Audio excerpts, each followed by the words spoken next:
If you like our video, click the subscribe button to subscribe to our channel and get easy access to new content. To see our full suite of ad-free video courses and training materials, visit us at teachucomp.com. If you are required to collect sales tax from customers, you must also make periodic payments of the sales tax you have collected to the appropriate taxing authorities. QuickBooks gives you 3 ways to view the amount of your sales tax liability. You can use either the Sales Tax Liability Report, the Sales Tax Payable Register, or the Pay Sales Tax window to view your sales tax liability amounts. In addition to this basic information, you also have 2 sales tax reports you can use to show information about the sales tax owed. The Sales Tax Liability Report provides complete information about the sales tax your company owes for a specified time period.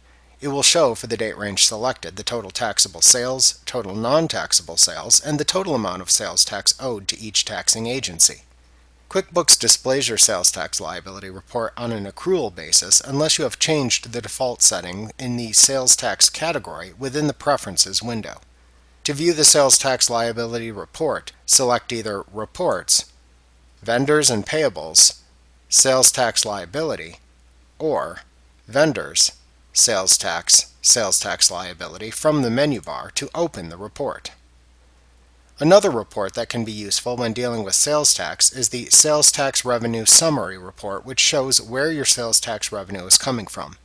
It shows the sources of all taxable and non-taxable transactions broken down by individual sales tax codes. You can view this report by selecting either Reports, Vendors and Payables, Sales Tax Revenue Summary, or Vendors, Sales Tax Revenue Summary from the menu bar. Remember to click the subscribe button to see more of our videos. Get ad-free courses at teachucomp.com.